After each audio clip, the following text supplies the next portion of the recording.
안녕하십니까, 송준호입니다. 오늘은 최근에 시행되기 시작한 직장 내 괴롭힘 금지법에 대해서 말씀드리고자 합니다. 이미 많은 내용들이 알려졌기 때문에 그 세세한 내용을 제가 다 말씀드리긴 그렇고요. 간단하게 내용을 살펴보고 앞으로는 어떻게 전개될 것인지에 대해서 말씀을 드리고자 합니다. 여기 빈 공간에 제가 법을 띄워드릴 테니까 같이 보면서 말씀을 드리겠습니다. 먼저 이 법은 직장 내 괴롭힘 금지법이라 해서 따로 독립된 법률에 규정되는 것이 아니라 근로기준법에 규정이 되어 있습니다. 기존에 우리 알고 있던 그 근로기준법이요.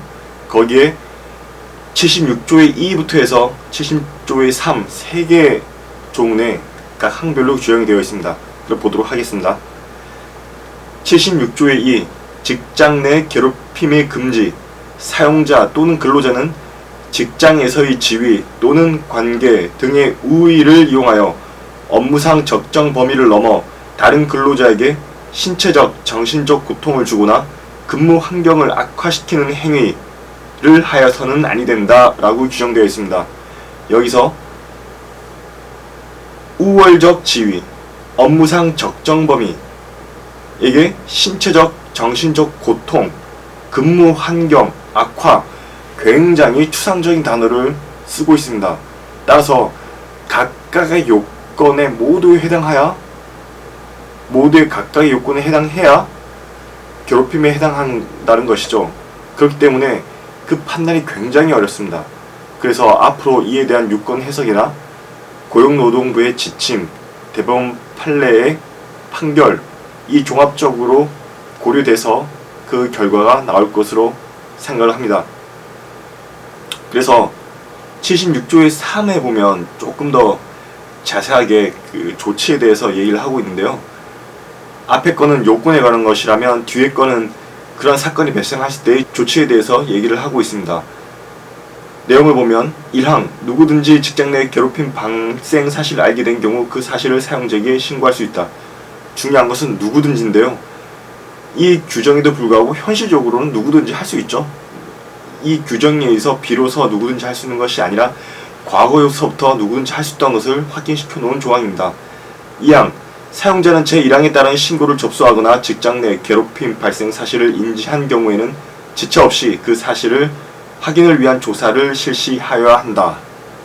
보통 많은 회사들이, 대부분의 회사들이 신고가 접수되면 조사는 다 하고 있죠. 그래서 이것도 확인적인 조항으로 보입니다.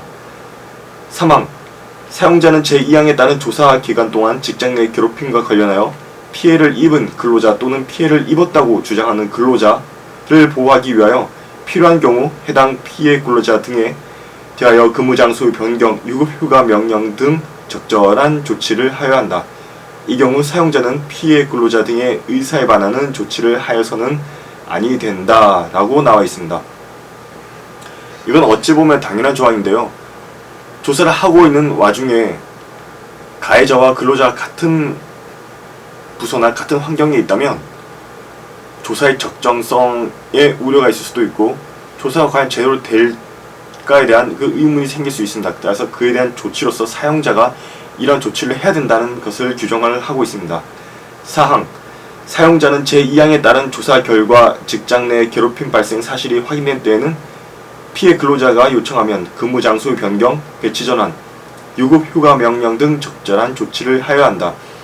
앞에 3항 같은 경우는 우리 민사상 가처분과 같은 임시 조치에 불과하다면 뒤에 4항 같은 경우에는 그러한 피해 조치가 그런 피해 사실이 확인된 경우, 앞에 거는 가정한 경우고 이 4항 같은 경우에는 피해가 현실적으로 발생됐다고 확인된 경우에 그러한 종국적인 조치를 해야 된다라는 것을 규정을 하고 있습니다.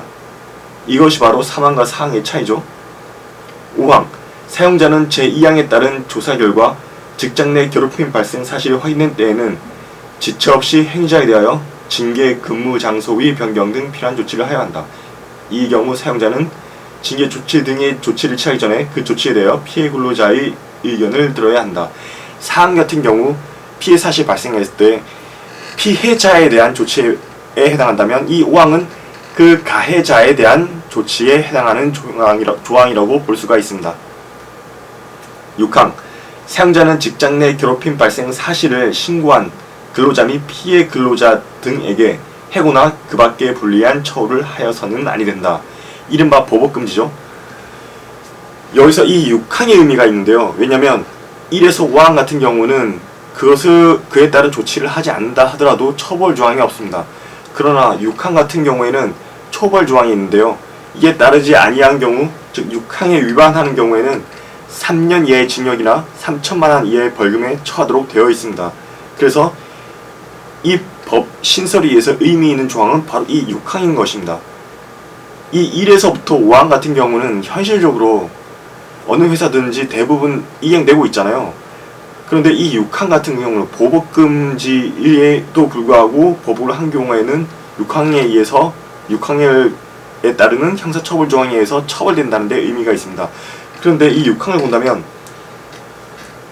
제가 드는 의문점이 처벌대 대상자, 의무의 수범자가 사용자로 한정되어 있어요. 그런데 큰 기업인 것 같은 경우 혹은 큰 기업이 아니다 하더라도 근로자 사이에 이 사용자는 보통 큰 회사를 기준으로 한다면 이사급 이상을 말하는 거지 않습니까?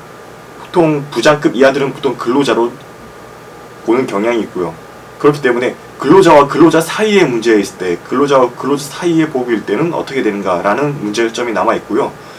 또 다른 문제점이라고는 해고 같은 경우는 뭐 명백하게 해고라고 보이나 그 밖에 불리한 처우가 무엇인가에 대해서 여러가지 해석이 나올 수 있습니다. 그렇기 때문에 이를 두고서 나중에 또 다른 법적 분쟁이 발생할 소지가 굉장히 높다라고 보입니다. 그래서 이미 다른 분들이 많이 이 법에 대해서 말씀드렸을 건데 제가 이 법에 대해서 짧게 말씀드리고자 한다면 바로 이 76조의 3, 6항과 관련해서 사용자라 한정된 부분에 대해서 근로자와 근로자 사이에 다툼이 생긴 경우에는 불리한 창구가 있었을 경우에는 어떻게 할 것인가와 문제가 하나 있고, 두 번째로는 그 밖에 불리한 처우가 무엇인가에 대해서 첨예한 다툼이 있을 거라고 보입니다. 왜냐? 이는 곧 형사처분과 연결되기 때문입니다. 오늘 영상이 도움이 되셨나요? 오늘 직장 내 괴롭힘 방지 금지법은 여기까지입니다. 이에 대해 해설은 여기까지로 하고요. 궁금한 점이 있으시다면 밑에 댓글을 부탁드리겠습니다. 저는 변호사 송준호였습니다. 시청해주셔서 감사합니다. 이 영상 도움이 되셨다면 구독과 좋아요 부탁드리겠습니다. 그럼 다음 영상에서 인사드리겠습니다. 감사합니다.